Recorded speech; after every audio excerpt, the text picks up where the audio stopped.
கிறிஸ்து இயேசுவுக்குள் மிகவும் அதிகமாக நேசிக்கப்படுகின்றவர்களே, மீண்டுமாக இந்த பிப்ரவரி மாதம் 7ஆம் நாளாகிய இந்த வெள்ளிக்கிழமையிலே உங்களை சந்திப்பதில் மிகுந்த மகிழ்ச்சி அடைகிறோம். காலை நேர இறை தியானத்தை நாம் ஆரம்பிக்கலாம்.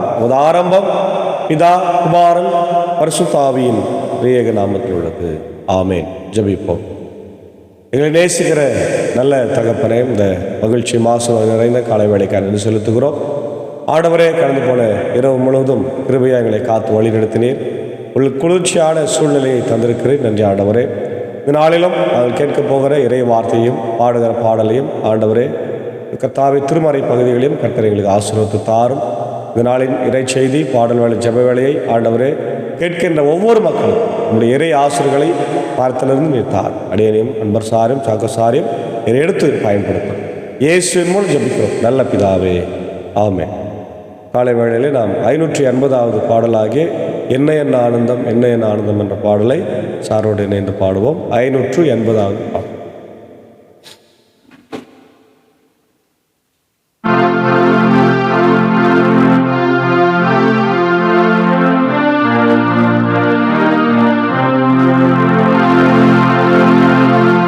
என்ன என்ன ஆனந்தம் என்ன என்ன ஆனந்தம் சொல்லக்கூடாதே.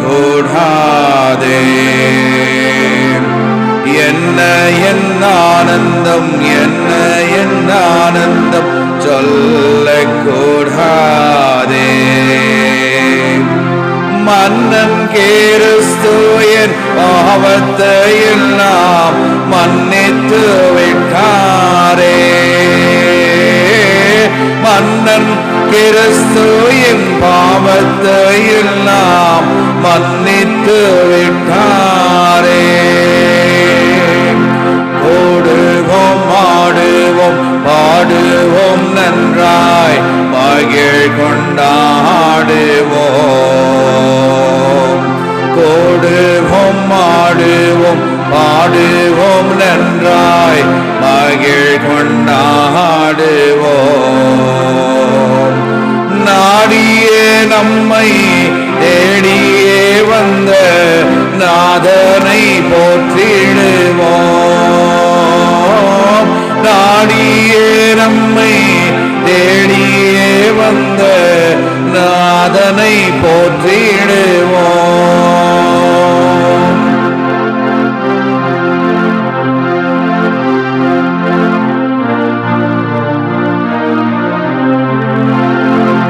பாவங்கள் சாபங்கள் கோபங்கள் எல்லாம் பரிகரித்தாரே.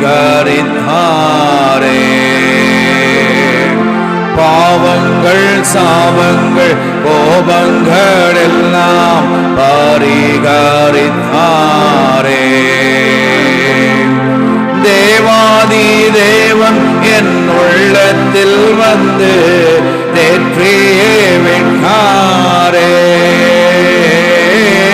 தேவாதி தேவன் என் உள்ளத்தில் வந்து தேற்றியே விட்டாரே.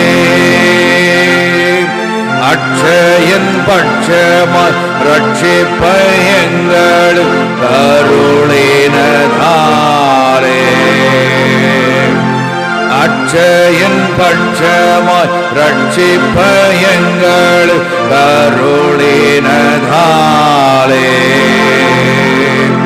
நிச்சயம் சுவாமியை பற்றியே சாட்சி பகர வேண்டியதே. நிச்சயம் சுவாமியை பற்றியே சாட்சி பகர வேண்டியதே.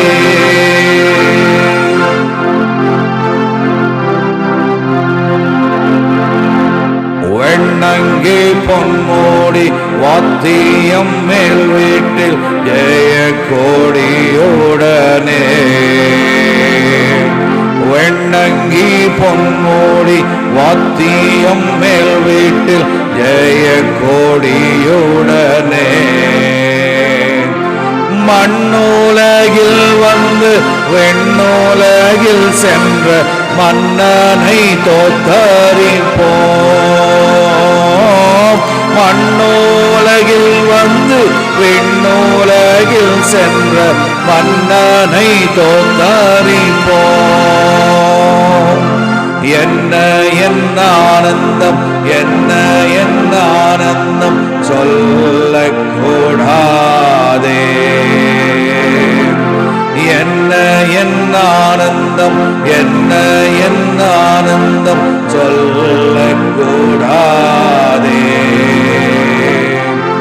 மன்னன் கிறிஸ்து என் பாவத்தை எல்லாம் மன்னித்து விட்டாரே. மன்னன் கிறிஸ்து என் பாவத்தை எல்லாம் மன்னித்து விட்டாரே.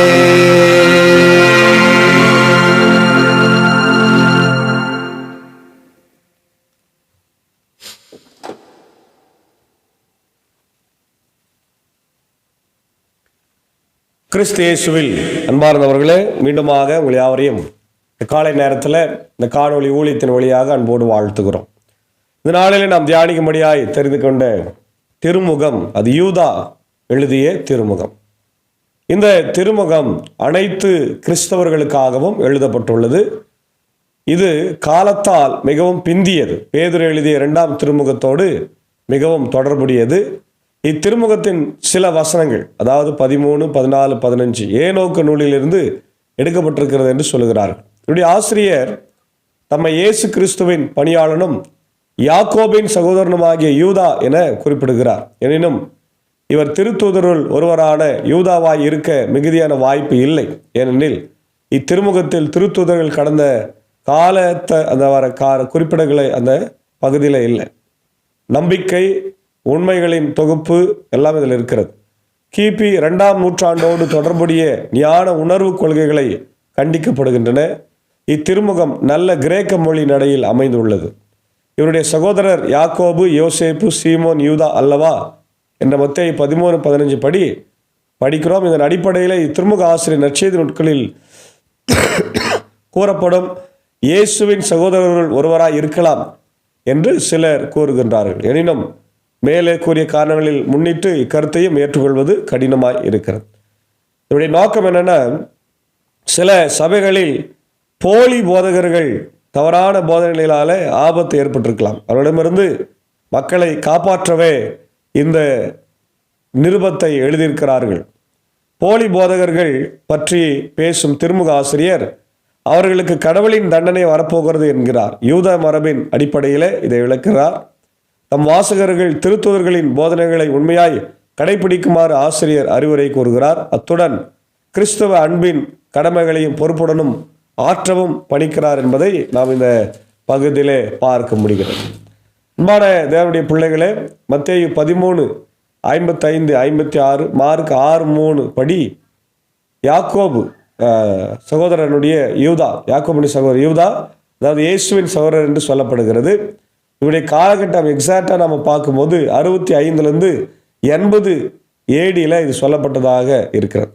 முக்கியமாக பர்சிக்யூஷன், நீரோ மன்னனால கிறிஸ்தவர்களுக்கு அதிகமாய் துன்புறுத்தல்கள் இருந்த காலத்தில் திருச்சபை, கிறிஸ்தவ திருச்சபை துன்புறுத்தலை சந்தித்து கொண்டிருந்த நேரத்தில் ரோம சக்கரவர்த்தி ஆகிய நீரோ மன்னன் திருச்சபையை துன்புறுத்தின போது இது எழுதப்பட்டிருக்கலாம் என்று சொல்லப்படுகிறது. இதனுடைய இறையல் கருத்தை நாம் பார்க்கும்போது இந்த புத்தகத்தில் ஃபால்ஸ் டீச்சிங்ஸ், ஹெரசிஸ் என்று சொல்லப்படுகிற கள்ள போதகர்கள், கள்ள உபதேசங்களை வன்மையாய் கண்டிக்கின்ற ஒரு பகுதியாகவே இந்த பகுதி இருக்கிறதை நம்ம பார்க்கின்றோம். என்னுடைய முக்கிய நோக்கம் ஏற்கனவே சொன்ன மாதிரி warning against the dangers of false teachings. இதில் சொல்லப்பட்டிருக்கிற சம்பவங்கள் என்னென்னு பார்த்தோம்னா, அப்போஸ்தலர் 15ஆம் அதிகாரத்தில் வருகிற எருசலேம் கவுன்சிலை பற்றிய செய்தி இதில் சொல்லப்பட்டிருக்கிறது. அதே போல் பர்சிக்யூஷன், நீரோ மன்னன் காலத்தில் பர்சிக்யூஷன் இருந்ததை நம்ம பார்க்குறோம். அதே போல் நாஸ்டிசிசம் என்கின்ற ஒரு கள்ள உபதேசம் அன்னைக்கு தோன்றிய, அதாவது கிறிஸ்துவின் மதிப்பை குறைத்து சொல்லுகின்ற ஒரு காரியம் தான் நாஸ்டிசிசம். அதாவது அது என்னன்னாக்கா, பிதா பெரியவராக இருக்கிறாரு, அதோடு கொஞ்சம் சின்னவர் இயேசு, அதோடு கொஞ்சம் சின்னவர் தூய் ஆவி அப்படின்னு சொன்னாங்க. ஆனால் நம்ம பார்க்குறோம் பிதாவும் ஒன்றே, குமாரனும் ஒன்றே, பரிசுத்தாவியும் ஒன்றோ. இந்த 3 தன்மைகளை உடையவர்கள் ஒரே சக்தி உடையவர்களாக இருக்கிறார்கள் என்பதுதான் மிக முக்கியமான இந்த பகுதியாகவே நம்ம பார்க்கிறோம். இந்த பகுதியில் இங்கே சொல்லப்பட்டிருக்கின்ற மிக முக்கியமான காரியங்கள், the danger of false teachers, warning இல்லையா? கடவுளுடைய வார்த்தையை புரட்டுகின்ற, கடவுளுக்கு விரோதமாய் சொல்லுகின்ற அல்லது கடவுளின் மக்களை தவறான பாதையிலே வழிநடத்துகின்ற கள்ள உபதேசியர்கள், கள்ள போதகர்கள் இன்றைக்கு திருச்சபையில் அதிகமாக இருக்கிறார். அவங்க விசுவாசிகளைப் போலவே தோலை போர்த்தி கொண்டு இருப்பார்கள். ஆனால் அவங்க செய்வது நமக்கு தெரியாது. அவங்களே நம்ம என்ன நம்புவோம்? கிறிஸ்தவர்கள் என்று நம்புவோம், ஊழியக்காரர்கள் என்று நம்புவோம். அதாவது அவங்க என்ன செய்கிறாங்கன்னா, இயேசுவை மைய பொருளாய் வைத்து, இயேசுவை ஒரு வியாபார உக்தியாக வைத்து அவரை கொண்டு வியாபாரம் செய்கிறவங்க, அவ்வளவுதான் சொல்ல முடியும்.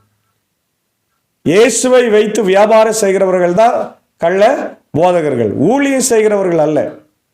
இயேசுவின் பெயரை பயன்படுத்தி அவர்கள் பிஸ்னஸ் பண்றவங்க, தங்கள் வாழ்க்கையை உயர்த்தி கொள்ளுகிறவர்கள். இன்னைக்கு பாருங்க, காலகாலமாக ஊழியம் செய்கின்ற இன்னைக்கு மெயின் லைன் சர்ச்சஸ்ல இருக்கிற பாஸ்டர்ஸ் எல்லாம் ஒரு வீடு வாங்கறதுக்கு கூட பாராப்படுறாங்க. ஆனா தற்போது வருகிற பாஸ்டர்ஸ் நீங்க பார்த்தீங்கன்னா, ஊழியக்காரர்கள் முதல்ல வரும்போது சைக்கிளில் வராரு, 2 மாதம் பொறுத்து 2 வீலரில் வராரு, 6 மாதம் பொறுத்து காரில் வராரு, 1 வருஷம் பொறுத்து பார்த்தா பெரிய பெரிய பங்களா வாங்கிடுறார். இதெல்லாம் ஆசீர்வாதம் என்று கூட நம்ம எடுத்துக்கலாம், அதெல்லாம் ஒன்றும் தவறு இல்லை. ஆனால் மக்களை ஏமாற்றி சுரண்டுவதற்காக நிறைய பேர் எழும்பியிருக்கிறார்கள். அதில் நல்ல ஊழியக்காரர்கள் இருக்கிறாங்க, நம்ம யாரையும் குற்றப்படுத்த நான் சொல்லவில்லை. ஆனாலும் தப்பு செய்கிற ஊழியர்களை சும்மாவும் விட முடியாது. அவர்களை நம் இனம் கண்டு கொள்ள வேண்டும், அவர்களை புறக்கணிக்க வேண்டும், சபையிலிருந்து அவர்களை வெளியே தள்ள வேண்டும் என்பதையும் நம்ம மறந்துவிடவே கூடாது இல்லையா? அதே நேரத்தில் அவங்களுடைய கேரக்டர்ஸ் எல்லாம் இங்க சொல்றாரு பாரு. தந்தையாம் கடவுளால் அழைக்கப்பெற்று அவரது அன்பிலும் இயேசு கிறிஸ்துவின் பாதுகாப்பிலும் வாழ்வோருக்கு இயேசு கிறிஸ்துவின் பணியாளனும் யாக்கோபின் சகோதரமாக யூதா எழுதுவது என்று ரொம்ப அழகா சொல்றார். இரக்கமும் அமைதியும் அன்பும் உங்களில் பெருகுக. போலி போதகர்கள். அன்பார்ந்தவர்களே, நம்ம எல்லாருக்கும் கிடைத்துள்ள பொதுவான மீட்பை குறித்து உங்களுக்கு நான் எழுத மிகவும்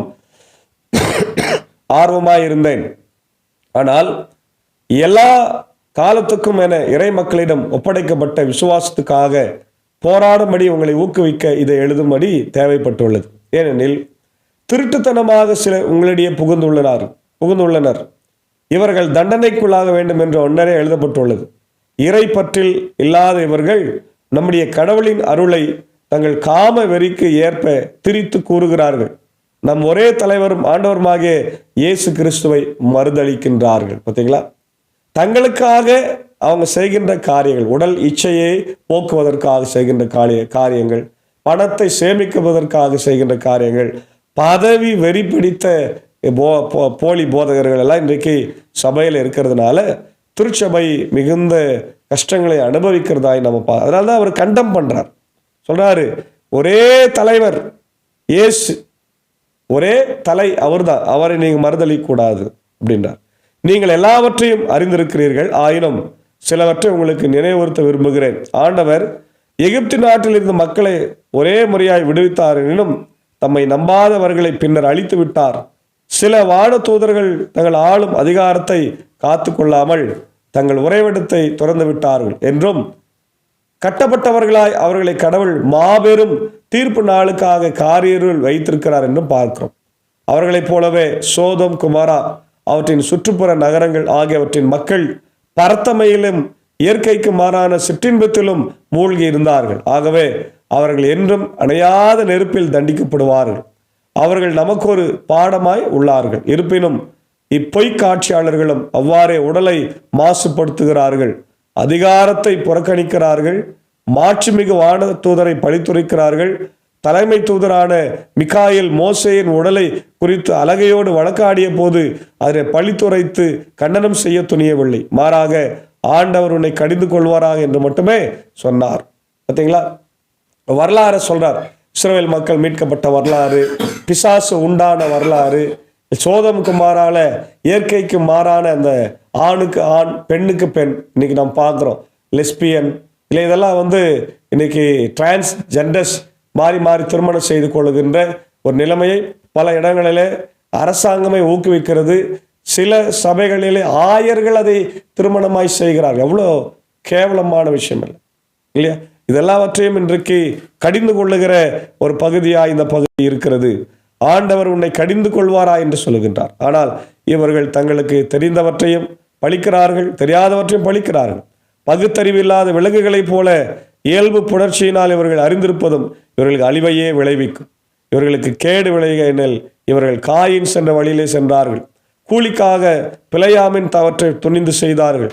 கோரஸை போல எதிர்த்து நின்று அழிந்து போனார்கள். கோராகை போல இவர்கள் அச்சமின்றி உங்கள் அன்பின் விருந்துகளில் கூடி உண்டு அவற்றை கரைப்படுத்துகிறார்கள். இவர்கள் தங்கள் நலனில் மட்டுமே கருத்தாய் இருப்பவர்கள். காற்றால் அடித்து செல்லப்படும் நீரற்ற மேகங்கள். கனி தரும் காலத்தில் கனி தராமல் பின்னர் வேரோடு பிடுங்கப்படுகின்றவர்களாய் இருக்கின்றார்கள். இவர்கள் இருமுறை செத்தவர்கள். தங்களுடைய வெட்கக்கேடுகளை நுரையாய் தள்ளுகின்ற கொந்தளிக்கும் கடல் அலைகள், வழி தவறி திரியும் விண்மீன்கள் என்றும் காரிலுக்காய் ஒதுக்கப்பட்டுள்ளது என்று சொல்றார். மாணவர்களே, இந்த பகுதியை நீங்கள் பார்த்தீங்கன்னா ரொம்ப கடிந்து கொள்ளுகின்ற ஒரு பகுதியாகவே இருக்கிறது. ஒருவேளை காலை வேளையில் நாம் இதை கேட்கும்போது ஒருவேளை நமக்கு அது ஒரு கஷ்டமாய் தோணலாம். ஆனால் தவறு செய்கிறவர்களை ஆண்டவர் விரும்பாதவர். தன் உடலையும் விசுவாசத்தையும் காத்து கொள்ளாதவர்கள் கண்டம் பண்ண வேண்டும் என்று தான் சொல்றார் இல்லையா? அதனால இந்த பகுதியில் முக்கியமாக கடவுளுடைய மக்களாய் காட்ஸ் சாவர்னிட்டியாக நாம் விசுவாசத்தையும் அவர் தருகிற ஆசீர்வாதத்தை நாம் பெற்றுக்கொண்டு இந்த உலகத்தில் நம்ம சாட்சியாக வாழும்படி தான் கடவுள் அழைக்கிறார். இந்த பகுதியில் சொல்லப்பட்ட காரியங்கள் எல்லாமே ஏற்கனவே பழைய ஏற்பாட்டு காலத்துல எல்லாம் சொல்லப்பட்டிருக்கிறது நம்ம பார்க்குறோம். ஆதியாகமம் 4, ஆதியாகமம் 19, யாத்திராகம் 12, உபாகமம் 29, என்னாகமம் 11 நம்ம பார்க்கிறோம். அன்பான தேவனுடைய பிள்ளைகளை, இந்த கள்ள போதகர்கள், கள்ள உபதேசியார்கள் நம்முடைய திருச்சபையை கெடுத்து கொண்டிருக்கிற போது நாம் அவர்களை இனம் கண்டு கொண்டு அவர்களை வெளியே துரத்திட்டு இயேசுவின் பிள்ளைகளாய் அவருக்கு சாட்சி கொடுக்க கடவுள் நம்மை அழைக்கிறார். அதாவது அன்றைக்கு இருந்த காலகட்டத்தில் கிரேக்க மக்கள் என்ன பண்ணாங்க, ஞானமே பெருசு இல்லையா, ஞானமே பெருசு, கடவுள் எல்லாம் சின்னவங்க, கடவுளை விட ஞானம்தான் பெருசு. அதே போல இந்த நாஸ்டிசிசம் என்கின்றது பிதா பெரியவர், குமாரன் சின்னவர், பரிசுத்தாவை அதை விட சின்னவர் அப்படின்ற கள்ள உபதேசத்தை சொன்னார். இவைகள் எல்லாவற்றையும் நாம் புறந்தள்ளிட்டு ஆண்டவருடைய பிள்ளைகளாய் சாட்சியாய் ஜீவிக்க இந்த நாளில் அழைக்கப்படுகிறோம். ஆகவே திருமறையை நல்லா படிங்க, வாசிங்க, நல்ல போதகர்களை தெரிந்து கொள்ளுங்கள், உற்சாகப்படுத்துங்கள், கள்ள போதகர்களை புறந்தள்ளுங்கள். கர்த்தர் நம்மை ஆசீர்வதிப்பாராக. ஆமேன். ஜெபிப்போம். மகா இரக்கமும் கிருபை நிறைந்த நல்ல ஆண்டவரே, இந்த நாளுக்காக நன்றி செலுத்துகின்றோம். இந்த நாளிலும் போலி போதகர்களை குறித்த செய்தி நாங்கள் கேட்டோம். அது உண்மைதான். இன்றைக்கு எல்லா திருச்சபைகளிலும் ஆண்டவரே போலி போதகர்கள், போலி விசுவாச மக்கள், போலி கூட்டத்தினர்கள் இருந்து கொண்டு சபையை அதிகமாய் துன்புறுத்தி கொண்டிருக்கிறதை, சபையை ஆண்டவர் நல்வாழ்வுக்காக வளர்ச்சிக்காக எடுத்து பயன்படுத்தாத சூழ்நிலை இருக்கிறதை நாங்கள் பார்க்கிறோம். அந்த நிலைமையெல்லாம் ஆண்டவர் இந்த காலகட்டத்தில் மாறி நாங்கள் அவர்களை இனம் கண்டு கொண்டு இந்த உலகத்தில் உமக்கு சாட்சியாக வாழ ஆண்டவரே இந்த வார்த்தைகளை எங்களுக்கு ஆசீர்வதி. கேட்ட ஒவ்வொரு மக்களையும் ஆசீர்வதிங்க.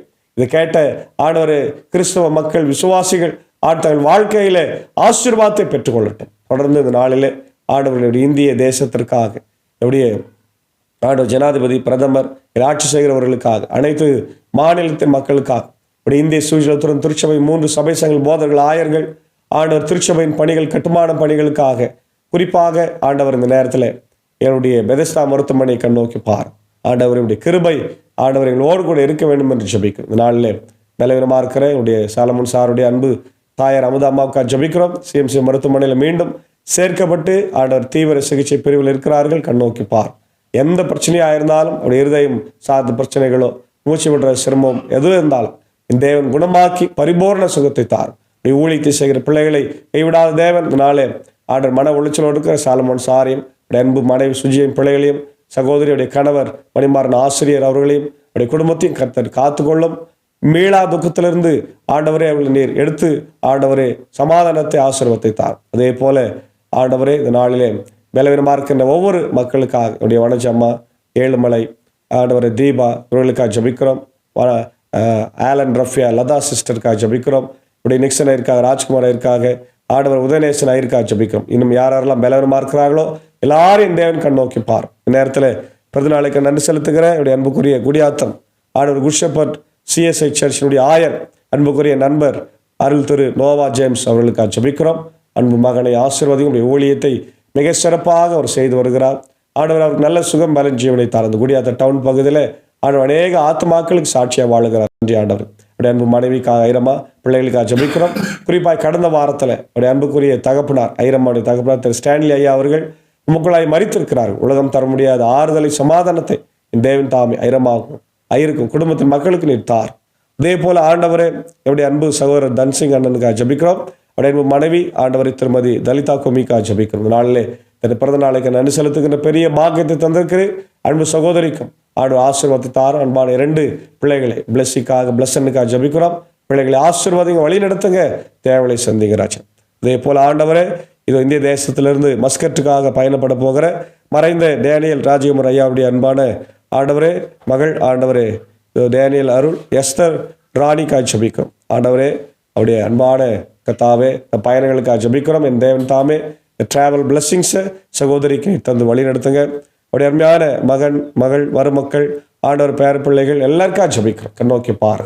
அவருடைய பயணங்களை வாய்க்க செய்யுங்க. தொடர்ந்து உலக நாடுகளுக்காக, உலக அமைதிக்காய் வேண்டிக் கொள்கிறோம். அது ஒற்றுமையாய் வாழும் ஆண்டவரை கிருபை தார். இந்த குளிர் அதிகமாக இருக்கிறதுனாலே என்னுடைய இயல்பு வாழ்க்கை ஆண்டவரே பணிகள் எல்லாம் பாதிக்கப்படும், உடல்நிலை பாதிக்கப்படுகிறது, எல்லாவற்றிலிருந்து எங்களை காத்தரல வேண்டும் என்று மீண்டும் மீண்டும் கெஞ்சி மன்றார். தொடர்ந்து இந்த நாளின் ஆண்டவரே அருமையான பணிகளுக்காக ஜபிக்கிறோம். போக்குவரத்துகள் கர்த்தர் ஆசீர்வதி. குறிப்பாய் தமிழ்நாடு முழுக்க +2 ஆண்டவரை எழுதுகிற ஆண்டவர் தேர்வு எழுதுகிற பிள்ளைகளுக்காக ஜபிக்கிறோம். மாணவர்களுக்காக ஜபிக்கிறோம். இன்றைக்கு ஆண்டவரே பிராக்டிகல்ஸ் தொடங்குகிறது. ஆண்டவர் இந்த பிராக்டிகல்ஸிலும் இப்படி கிருபை தங்கிடும்.